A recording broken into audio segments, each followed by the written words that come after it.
What's up, guys? My name is Jerry, and today's video is going to be on the Miami Heat. We're going to be talking about how this team checks off every single box when it comes to winning an NBA championship, and we're going to jump right into the video. Now, me personally, I think there's 5 things that every NBA team needs when it comes to winning the NBA Finals, and those 5 things are a reliable number one option. I think you need a high-level defense. You need to be able to stretch the floor and hit the three ball. You also need depth and bench production. You need guys to come off the bench and provide productive minutes. And then you need a great head coach. Now we look at these 5 categories. I think the Miami Heat, I think they scratch off all 5 of these pretty easily. And we look at their number one option. We look at Jimmy Butler, who's one of the most underrated players in the league. And I think the narrative about him is so wrong. A lot of people always question if Jimmy Butler is good enough to be the number one option on the championship team. And if we look at Jimmy Buckets over the last 4 years, he's not a regular season player. All he cares about is getting a W. So he does whatever it takes to win. And usually in the regular season, it doesn't take the same effort that he gives in the playoffs. So when the playoffs come around, Jimmy Butler takes his game from one level all the way up to another. He turns into playoff Jimmy, and I think he deserves that nickname. And we take this, we could take this year into perspective right now. Jimmy Butler, I think he finished the season averaging 21 points. Right now in the playoffs, he's averaging 28, 29 points, and that's exactly what you want to see from your number one option. He's raised his point production by at least 7 points, and he's playing at a whole bunch of at a different level. And it's pretty hard to find a bunch of people that's played better than Jimmy Butler in the playoffs so far. I would say he's easily a top 3 player out of the teams that's left in the playoffs right now, or at least he's playing like one. But Jimmy Buckets has been good for the Miami Heat. Even though he's averaging 28, 29 points, he's still rebounding and setting up his teammates as he's averaging 5+ rebounds and 5+ assists. But Jimmy Butler he's your prototypical playoff player because he gets after it on both sides of the ball, and then his offensive game. And me personally, I love players who don't rely on the outside jumper to get their points because they can always find their rhythm by getting to the rim. And Jimmy Butler is a guy who works himself on the inside and then he works out. He gets his points in the post first, he gets his layups, he gets his dunks, and then he starts getting to that mid-range. He starts getting to his post fade. And then once he heats up from there, now he's feeling good. Now he's feeling comfortable from the three, and he can knock down three-point shots. So Jimmy Butler, he's as reliable as it gets when it comes to a number one scorer. And I think he's doing a great job with the Miami Heat, and they're going to go as far as Jimmy Buckets take them. And I think he's capable of leading them to the promised land. And then we look at their defense. I said you had to have a high-level defense, and we've seen the displays that the Miami Heat defense has put on in the playoffs so far. You know, that's the Miami Heat culture. We heard Jimmy Butler say it. If you come out and you play your behind off and you give effort on the defensive side of the ball, Coach Erik Spoelstra is going to let you do whatever you want. And that's what we see. We see 15 guys on the Miami Heat that's locked in on the defensive side of the ball.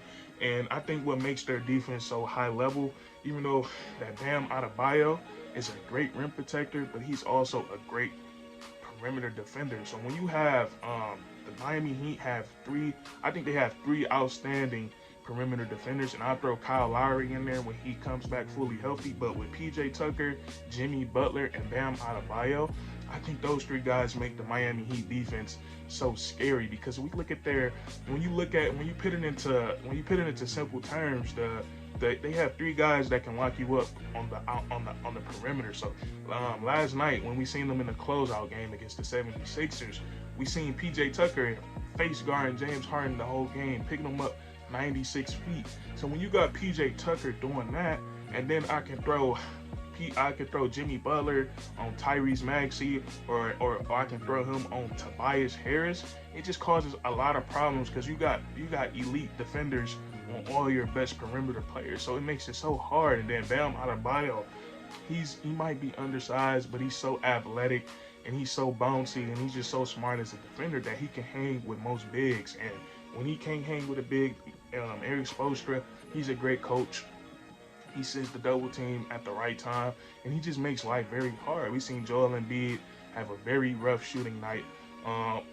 We seen them have a very rough shooting night these last couple of games, and then also something that a big question about the Miami Heat was if their front court was too small, and I think they proved that question because they were able to nullify Joel Embiid, and that's what's scary about this defense. We've now seen them nullify perimeter players and Trae Young and James Harden. Then we've seen them nullify Joel Embiid for those last couple of games. So the Miami defense, I think the Miami Heat defense, I think they have a championship level defense, and it's gonna take them further into the playoffs. And then you look at their three point shooting. They have shooters everywhere, a multitude of shooters. You guys already know PJ Tucker, highest 3-point, even though he doesn't take many, but still having the highest 3-point field goal percentage in the league is really impressive. Tyler Hero is a sniper. Kyle Lowry, he's a sniper. Duncan Robinson, even though he doesn't play that much, he's still the best shooter on the team. And then all the other guys, all the other two-way players can hit threes. Victor Oladipo, Caleb Martin, Gabe Vincent, Max Strus, all these guys. Like I said the other day, the only guys who's not capable of hitting a three-point shot on this team is the bigs. Bam Adebayo, Dwayne Dedmon, Omer Yurtseven. Those are the only guys who would be ever thought of being left wide open from the three-point line. And even Jimmy Butler. For some reason, when Jimmy Butler gets into the playoffs, he can hit the three balls. So that's why I said, Jimmy Butler turns into a whole different player come postseason. So the Miami Heat, they have the ability to stretch the floor, and hit wide open threes. And then we look at the other thing we said you got to have depth and you got to have bench production. And the Miami Heat, they have that. We look at their role players, guys like PJ Tucker, guys who don't shoot a bunch of shots, but they do their job so effectively. PJ Tucker gets it done by rebounding, getting offensive rebounds, and then locking up the best perimeter player religiously. And then also we moved to their bench, and we made a video on this, that they have a new 1-2 punch format in Victor Oladipo and Tyler Hero, and those guys are still learning how to play with each other and still getting into the swing of things. But the Miami Heat, they literally have the sixth man of the year. They have Tyler Hero, who averaged 20 points off the bench this season, and he played a really good season of basketball. And then you throw in Victor Oladipo with that, and Oladipo, he's been hitting his three ball at a high clip, and I think that makes the Miami Heat a little bit more versatile because they can play him alongside guys that usually have the ball in their hands a lot, guys like Jimmy Butler, guys like Tyler Hero. Now he can play with them, and he can hit his catch and shoot threes. And then so we have the 3-point shooting, and then they have a great coach in Erik Spoelstra.